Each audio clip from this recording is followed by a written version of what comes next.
ఎందుకు వెళ్ళావు బిగ్ బాస్కి నార్మల్గా? ఏం చెప్పారు? బిగ్ బాస్ సీజన్ 2 అప్పుడు సీజన్ 2కి నాని అన్న వాని పిలవండి బాగుంటుంది అన్నారు. అయితే వీళ్ళు నానిగారు మిమ్మల్ని మీరు ఉంటే బాగుంటుంది అంటున్నారండి, మీరు రండి ఒకసారి అంటారు. నేను వెళ్తే ఇది అంటే 4 సినిమాలు జరుగుతున్నాయండి బయట, నేను ఇప్పుడు సడన్గా లోపలికి వెళ్ళిపోతే నాకు ఇబ్బంది, అని దిల్రాజు గారి ప్రొడక్షన్, వారాహి ప్రొడక్షన్ వీటిల్లో ఉన్నా.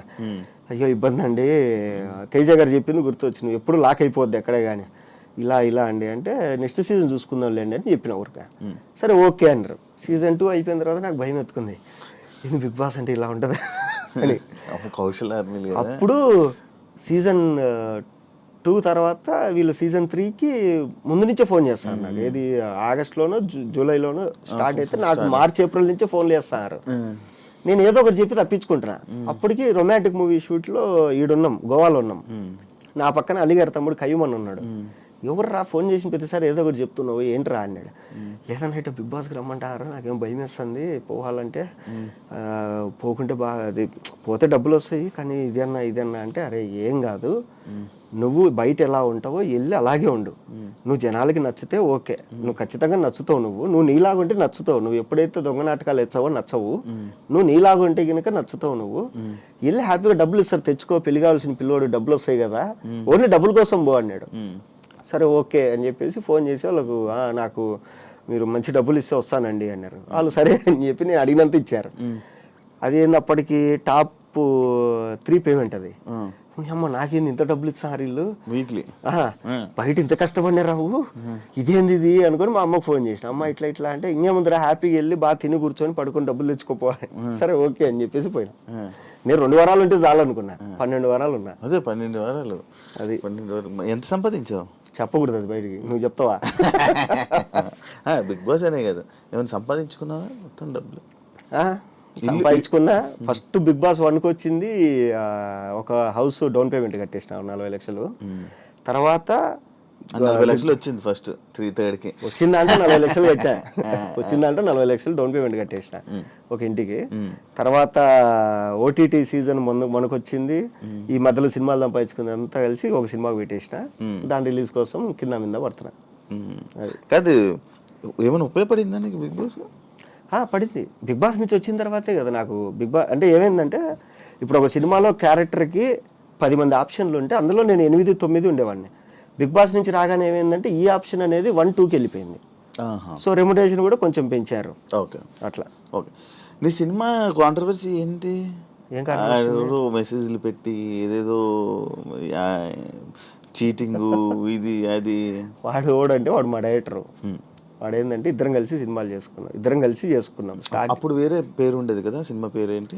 అప్పుడు కల్ట్ గ్యాంగ్ అని ఉండేది. తర్వాత నేను రెన్యువల్ చేసుకోవడం కొంచెం లేట్ అయింది. ఆ కల్ట్ అనేది విశ్వక్సేన్ తీసుకున్నాడు, నేను మళ్ళీ ఉత్తుత్త హీరోలని మార్చుకున్నాను.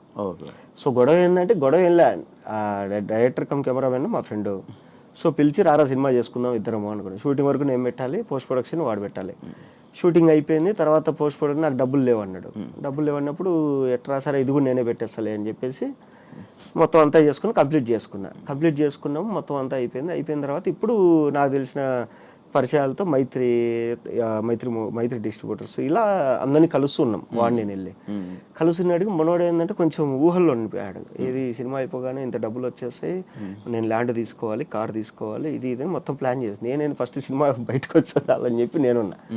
తర్వాత ఏమైపోయిందంటే ఇంక నేను ఇట్లా కాదు, ఇది ఒక 2-3 ప్రీమియర్ చేసేద్దాం, రామానాయుడులో ప్రీమియర్లు వేసేస్తే మనకు కనీసం ఏదైనా కొంచెం బస్ ద్వారానే వస్తుంది ఇండస్ట్రీలో అనుకొని, నువ్వు మొత్తం ఫైల్ అవుట్పుట్ రెడీ చేసేసి మనం ప్రీమియర్ వేసేసుకుందాం అంటే, అప్పుడు వాడి మైండ్లో ఏం పడిందో కానీ నాకు ఇంత డబ్బులు ఇస్తే కానీ నేను రెడీ చేయను అన్నాడు. నేనేంటంటే ఫ్రెండ్ కదా అని చెప్పి మొత్తం నమ్మి ఫైల్స్ అన్నీ మనోడి దగ్గర పెట్టేసి, నాకు తెలియదు అసలు ఎన్ని హార్డ్ డిస్కులు కొనుక్కున్నాం ఏంటి అంటే, ఎంత ఖర్చు అయింది అనేది అకౌంట్స్ రాసుకుంటున్నా. లేదు ఇది అన్నప్పుడు మనోడికి ఏంటంటే పాపం అప్పటి వరకు అంటే నెగిటివిటీ వచ్చిందో మైండ్లో, ఇది అయిపోతుందో లేదో అని, లేదంటే కనుక వాడికి నిజంగా డబ్బులు అవసరమైంది. అప్పుడు నా దగ్గర డబ్బులు లేవు. నేను ఎవరైనా నా దగ్గర డబ్బులు ఉంటే నేనే ఇస్తా కదరా నీకు అని, సరే ఇట్లా కాదు అగ్రిమెంట్ చేసుకుందాం మనము వచ్చిన తర్వాత ఇంత అని అంటే, సరే ఓకే అగ్రిమెంట్ చేసుకుందాం అని చెప్పిన. తర్వాత వాడు అగ్రిమెంట్ రాలేదు, నేను చేసుకోలేదు.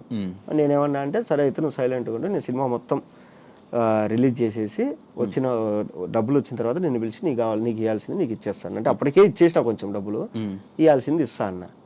అది దానికి అందరికి మెసేజ్లు పెడుతున్నాడా? దానికి ఏంటంటే వాడు మెసేజ్లు పెట్టేది ఏంద్రా అంటే వాడి ఫ్రెండ్స్ ఉన్నారు కొంతమంది ఇండస్ట్రీలో, వాళ్ళకి ఇదంతా తెలియదు. ఇప్పుడు నాకు ఇంకొకటి గొడవ అయింది, నేను వచ్చి నా వర్షన్ నీకు చెప్పిన, అవతల మూడో పర్సన్ నీకు తెలియదు, నువ్వేం చేస్తావు నేను చెప్పి నమ్ముతావు కదా. సో అట్లా ఏంటంటే మనోడు చెప్పిందంతా వాళ్ళు నమ్మారు, నమ్మేసి వాళ్ళు ఏదేదో సరే ఓకే పోనీలే మనం అని ఏమైంది, అది ఎందుకు రిలీజ్ అవ్వట్లా? ఉన్న డబ్బులంతా దానికే పెట్టేసిన. ఇప్పుడు ఎవడెవడైతే ఈ ఎరిపప్పు వాళ్ళందరూ కామెంట్లు పెట్టారో ఈ నా కొడుకులందరూ తలా ఇంత వేసుకునే కానీ సినిమా అయిపోతుంది.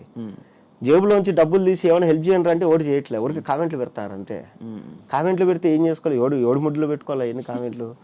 నేను చెప్పినా క్లియర్గా, అరే మీరు ఇంత బాధపడతారు కదా మీ వాడికి పేరు రాలేదని, మీరే తలా ఇంత వేసుకొని సినిమా కొనండి, మీరే రిలీజ్ చేయండి, లేదా మీరే తలా ఇంత వేసుకొని సినిమా రిలీజ్కి హెల్ప్ చేయండి రా అంటే ఎవరు చేయడంట, జేబులోంచి ₹1 తీయరంట, ఊరికి ఇన్స్టాగ్రామ్ తీసి కామెంట్లు పెడతారంట. అది ఇప్పుడు రిలీజ్ అవుతుందా? రిలీజ్కి 30 లక్షలు కావాలి. సో ఆ డబ్బుల కోసం నేను అంటే ఇప్పుడు పెళ్ళి అయిపోయిన తర్వాత ఏంటంటే ఎంత లేదన్నా నెల అయ్యేసరికి ఒక 70,000 ఖర్చులు వస్తున్నాయి. ఏది హైదరాబాద్లో రెంటు, ఊర్లో రెంటు, ఇక్కడ ఖర్చులు, అక్కడ ఖర్చులు, అవి. ఓన్ హౌస్ అన్నా? ఓన్ హౌస్ అంటే అదే ఆ 40 లక్షలు కట్టాం కదా, వాడు కడతాడు ఇంకా అండర్ కన్స్ట్రక్షన్ లో ఉంది అది. సో ఇది ఓకే. పెళ్ళి లవ్ మ్యారేజా? Love marriage. ఎన్ని ఇయర్స్ లవ్? 8 years. ఎలా పరిచయం బెంగళూరులో మా చెల్లి వాళ్ళ ఫ్రెండ్ ద్వారా. సో పరిచయం అయిన తర్వాత ఓకే అనుకున్నా, బిగ్ బాస్ నుంచి రాగానే ఇంట్లో వాళ్ళు పెళ్లి సంబంధాలు వస్తున్నాయి, పెళ్లి చేసేసుకున్నారు. సరే మీరేం చూడొద్దు నేనే చూసుకున్నా ఒక అమ్మాయిని అని చెప్పి చూపించిన. సరే ఓకే వాళ్ళు తెలుసా అంటే లేదు అని చెప్పేసి వాళ్ళ ఇంట్లో చెప్పినాం. సరే వాళ్ళు ఓకే అన్నారు, మా వాళ్ళు ఓకే అన్నారు. ఓకే అయిన తర్వాత ఇద్దరు మాట్లాడుకొని పెళ్లి చేసేసినారు అంతే. ఇద్దరు రచ్చలు గిచ్చలు ఏం లేవు. కాదు లవ్ స్టోరీ ఇప్పుడు ఫన్ బకెట్ టైంలోనా? ఫన్ బకెట్ కాదు, 2017లో ఫస్ట్ అమ్మాయిని చూసాను నేను. ఎక్కడ? బెంగళూరు ఎందుకు వెళ్ళావు అసలు? మా చెల్లెలు అక్కడ జాబ్ చేసేది. నువ్వెందుకు వెళ్ళు? మా ఫ్రెండ్స్ అంతా అక్కడే కదా ఉండేది. బెంగళూరు నాతో పాటు చదువుకున్న వాళ్ళందరూ బెంగళూరులోనే సెటిల్ అయింది. సెటిల్ అయింది అక్కడ. పార్టీల కోసం వెళ్ళేవాడివి అంతే, ఇక్కడ తిరిగేవాడిని కాదు, బెంగళూరులోని బ్రూవరీలు పబ్బులు అన్ని తిరిగేవాడిని బాగా. హైదరాబాద్ లో ఏం తెలియదు? హైదరాబాద్ లో ఏంది అడ్రస్లు కూడా తెలుసు నాకు, హైదరాబాద్ లో ఏ ఒక్కడ ఉంటాయి పబ్బులు. ఇప్పటికి కొన్ని తెలుసు, ఏది మనం పార్టీలకు ఎప్పుడైనా కలుస్తాం కదా, ఓకే ఫలానా పప్పు అంటే ఓకే. బర్త్డే పార్టీలకు వెళ్తున్నప్పుడు అంతే, పార్టీలు రోజు పార్టీలకు వెళ్తాం, బర్త్డేలకు వెళ్తున్నప్పుడు మనం. సో అట్లా పరిచయం అంతే. అచ్చా. ఇంట్లో వాళ్ళు ఎప్పుడైతే పెళ్ళి అన్నారో సరే మీరు చూడొద్దు నేనే చూసుకున్నా అని చెప్పిన. ఆ అమ్మాయి కూడా వాళ్ళ ఇంట్లో చెప్పింది. నువ్వు ప్రపోజ్ చేసావా ఆమె ప్రపోజ్ చేసింది? నేనే చేసాను. నువ్వే చేసావా?